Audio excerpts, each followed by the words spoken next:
এটাই গোপালগঞ্জ লেক। এটার দুই সাইডের সন্ধ্যার সময় কিংবা রাতে অনেক সুন্দর কিছু ভিউ পাওয়া যায়। গাড়ির হর্নটা দেখছেন, আর গাড়ির মিটারটা কিন্তু চেঞ্জ করা। অবশ্য এত আগের গাড়ির মিটার এরকম থাকবে না।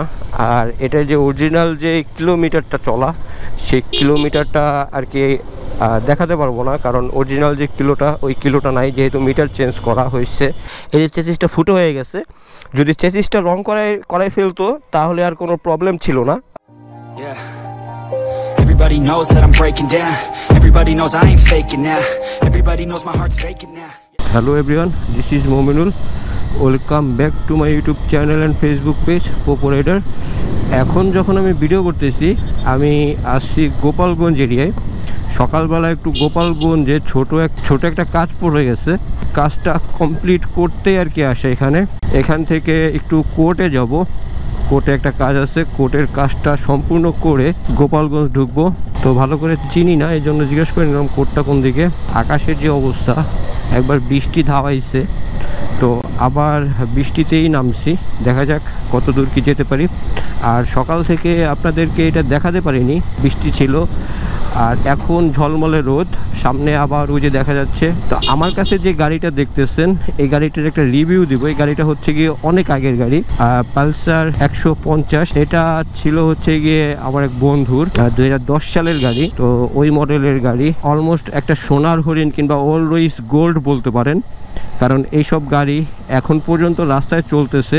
এটা কিন্তু বিশাল একটা অবাক করার বিষয়, যেহেতু এই গাড়ি রাস্তায় চলতেছে। সো এই গাড়িটাকে সার্ভিসিং করাই আনছে। গাড়িটা এত সুন্দর একটা কন্ডিশনে ছিল না। অটো রিক্সার রাশ আছে, টেসলার কারণে আর কি একটু জ্যাম আসছে রাস্তায়। জ্যামও নাই, বাট একটু ধীর গতিতে চলা লাগে। গোপালগঞ্জের ভিতরে ঢুকে গেছি, কোর্টের রোডে আসছি। এখান থেকে ডাইরেক্ট কোর্টে চলে যাব। কোর্টে একটা নটারি করতে হবে। নটারি করার পর দেন হচ্ছে আবার আমাদের কাজ শেষ করে আমরা বাড়ির দিক যাব। সো বাড়ির দিক যাওয়ার যে ভিউটা সেটা আপনাদেরকে দেখানোর চেষ্টা করব। হাতের ডানে গোপালগঞ্জ সড়ক ভবন, যেটা আমরা যাব হচ্ছে গিয়ে গোপালগঞ্জ কোর্টে। এই যে হচ্ছে গিয়ে মেবি গোপালগঞ্জ লেক।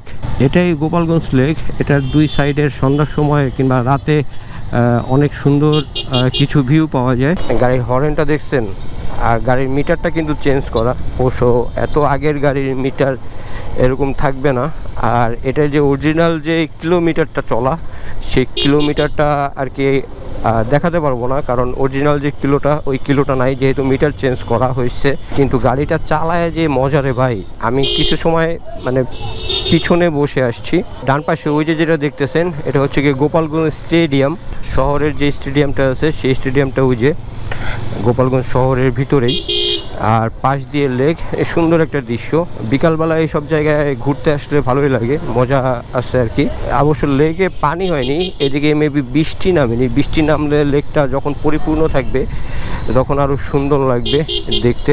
এই প্রথম হচ্ছে গিয়ে আমার গোপালগঞ্জের ভিতরে ব্লগ কিংবা শ্যুট করতেছি। এর আগে আমি গোপালগঞ্জে আসছি, বাট সেরকম শ্যুট পারপাসে আসিনি। আজকে একটু কাজও পড়ে গেছে এবং সেই শ্যুটটাও হয়ে যাবে, এই পারপাসেই আর কি এখানে আসা। গোপালগঞ্জ সরকারি কলেজ হাতের বা সাইডে। সামনে গিয়ে বামে যেতে বললো আমাকে। আসলে এটা গোপালগঞ্জ পৌরসভা অফিস।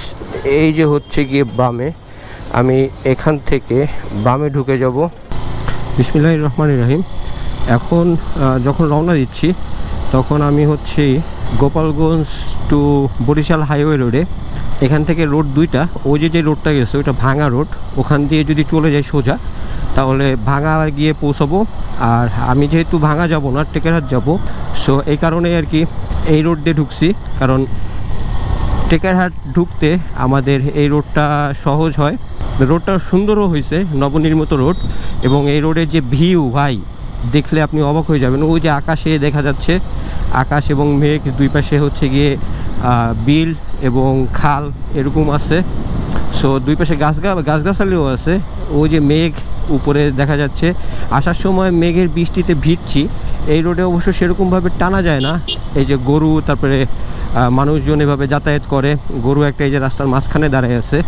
সো রোডটা সুন্দর হলেও আপনি সেভাবে আর কি মন খুলে টানতে পারবেন না, একটু রেস্ট্রিক্টেড থাকে। আর কিছু মোড় আছে যেগুলো আর কি বাজে মোড়, ক্রস করতে গেলে আপনাকে একটু সতর্কতা অবলম্বন করতে হবে। ক্রস করতে হলে এই যে ব্রিজটা, এই ব্রিজটা হচ্ছে গিয়ে এপার থেকে ওপার কানেক্ট করছে।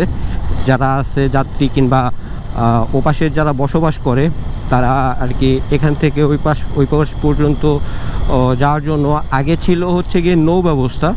এটা মেবি রেল সেতু, হ্যাঁ এটা রেল সেতু, এখান দিয়ে রেল যাতায়াত করে, ট্রেন যেটা আছে। আর এখন যে গাড়িটা দেখতেছেন এই গাড়িটা সম্পূর্ণ হচ্ছে গিয়ে যে গাড়িটা আপনাকে গোপালগঞ্জ শহরে দেখিয়েছিলাম সেই গাড়িটা, এটা সম্পূর্ণ 2010-এর গাড়ি।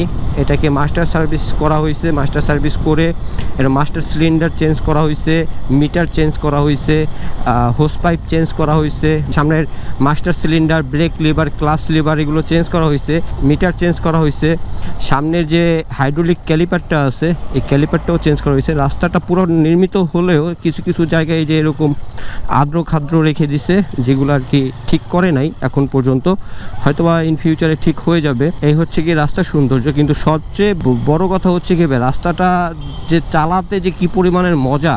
সামনে দেখতেছেন পুরো ফাঁকা, মনে হয় যে এক্সপ্রেস হাইওয়ে এরকম একটা ফিল দেয়। আমি গাড়িটা নিয়ে দাঁড়াবো, দাঁড়িয়ে গাড়িটার কন্ডিশনটা আপনাদেরকে দেখাবো। গাড়িটার যে সাউন্ডটা আছে, সাউন্ড কোয়ালিটিটা এখনও পরিমাণের অস্থির, মানে জোস একটা সাউন্ড দেয় গাড়িটা। যদি আপনারা শুনে থাকেন তাহলে আর অনায়াসে 70-80 হিট করে। পালসার সম্পর্কে ভাই সেরকম কিছু বলা লাগবে না। এক সময়ের যে রোড কাঁপানো কিংবা এলাকা কাঁপানো যে গাড়িগুলো ছিল, যে ভাইরাল গাড়িগুলো ছিল, সেই গাড়িগুলো হচ্ছে গিয়ে পালসার গাড়ি। এই সিটে আপনারা অনায়াসে 3 জন কিংবা ফ্যামিলি নিয়ে যাতায়াত করতে পারবেন।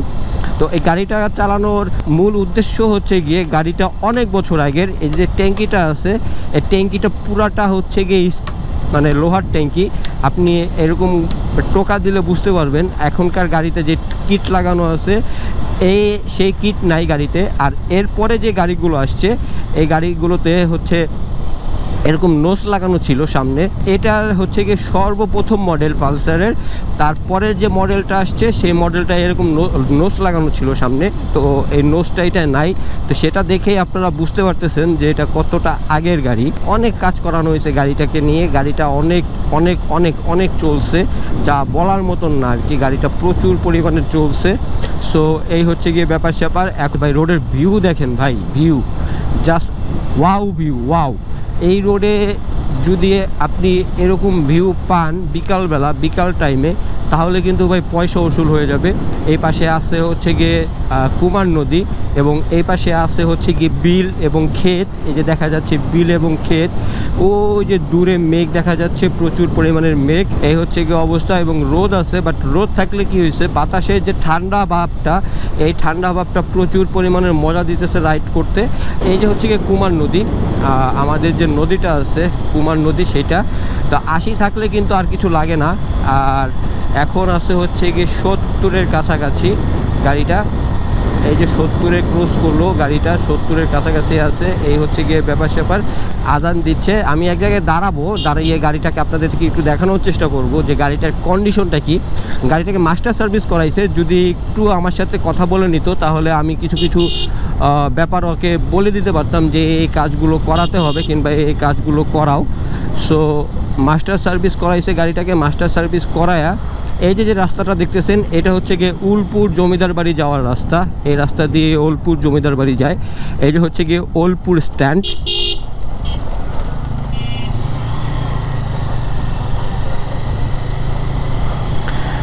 এটা হচ্ছে গিয়ে উলপুর স্ট্যান্ড। এখানে হচ্ছে গিয়ে একটা সুইচ গেট আছে। এই যে গেটটা, এটাকে সুইচ গেট বলে। এই পাশ থেকে যে নদীর পানি, যদি নদীর পানি বেড়ে যায় তাহলে এখান দিয়ে পাস করা হয়। কিংবা এই পাশের আমার হাতের ডান সাইডের যে এলাকাগুলো আছে এই এলাকাগুলোকে বন্যার হাত থেকে বাঁচাতেও এই সুইচ গেটটা ইউজ করা হয়। পানির মানে এটা দিয়ে পানির প্রবাহ নিয়ন্ত্রণ করা হয়। এই হচ্ছে গিয়ে কথাবার্তা। এটা হচ্ছে গিয়ে ওলপুর বাজার। সো আমরা ওলপুর বাজার ক্রস করতেছি। ওলপুর বাজার ক্রস করলে ওলপুর বাজারের পাশ দিয়ে দেখা যায় যে কুমার নদীটা আর কি খুব সুন্দরভাবে দেখা যায়। এই যে হচ্ছে গিয়ে কুমার নদী। নদীতে এখন ভরা যৌবন, কারণ বর্ষাকাল। প্রচুর পরিমাণের পানি নদীতে এবং প্রচুর পরিমাণের স্রোত, যা আর কি নৌকা করে কিংবা ট্রলারে করে ঘোরার উপযোগী আর কি। সো এই হচ্ছে গিয়ে ব্যাপার। সে পালসার সম্পর্কে আপনাদের যতটুকু ধারণা দেওয়া সম্ভব ততটুকু ধারণা আপনাদের দিছি। যেহেতু 2010 সালের পালসার, আমি এখানে একটু দাঁড়াবো, দাঁড়িয়ে আপনাদেরকে বাইকটা একটু দেখাবো। জাস্ট একটু যদি দাঁড়াই, এই যে হচ্ছে গিয়ে আমার সম্পূর্ণ বাইকটা। এই যে এই লোকের বাইক, আমার ছোটোকালের বন্ধু হৃদয়। এই যে হচ্ছে গিয়ে সম্পূর্ণ বাইকটার এই ফুট রেস্টটা হচ্ছে গিয়ে আগের ছিল, এই ফুট রেস্টটা নতুন লাগাইছে। ও যে সার্ভিসিং করাইছে, এই সার্ভিসিংয়ে এই লিভারটা নতুন লাগাইছে, আর নতুন কাজ করাইছে, হর্ন লাগাইছে, পিছনের যে চেন স্পকেটে সব কিছুই রয়েছে। বাট নতুন কিছু কিছু জিনিস লাগাইছে, সেটা হচ্ছে গিয়ে এই পাশের ফুট রেস্টটাও নতুন লাগাইছে, ব্রেকটা আগের। আর গাড়ির ইঞ্জিনের অবস্থা দেখলেই আপনি বুঝতে পারতেছেন গাড়িটা এখনও প্রচুর পরিমাণে রিয়া। কিন্তু চেসিসটা আমি বলছিলাম যে চেসিসটা রং করাইতে, এই যে চেসিসটা ফুটো হয়ে গেছে।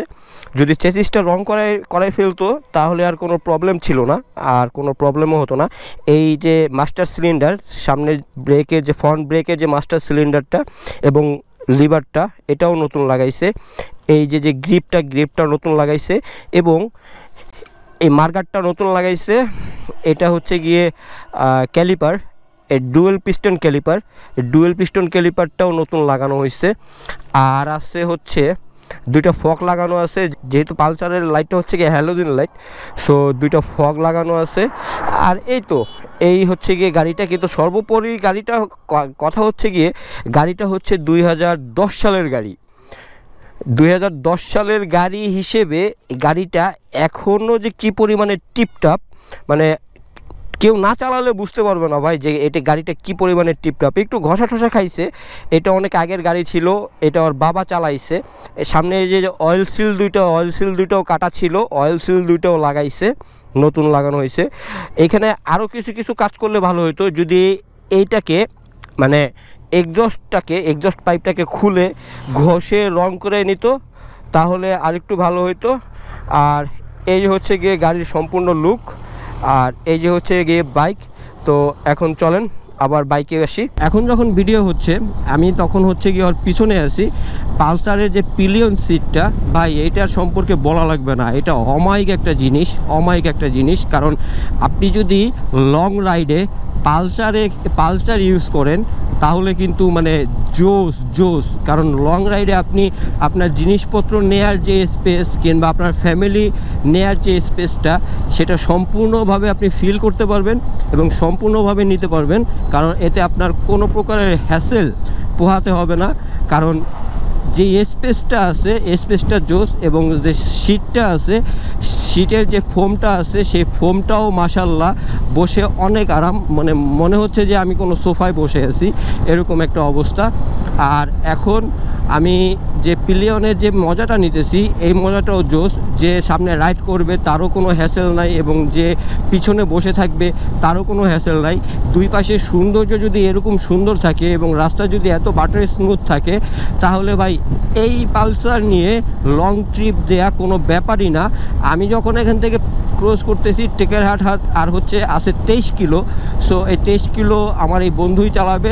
সো আজকের ভিডিও থেকে বিদায় নেব। ওই যে দূরে ব্রিজটা কি সুন্দর দেখা যাচ্ছে, আর ওই পাশে হচ্ছে কি সরকারি ঘরগুলো দিছে, সরকারি যে ঘরগুলো ওইগুলো ওই পাশে পুনর্বাসন করছে।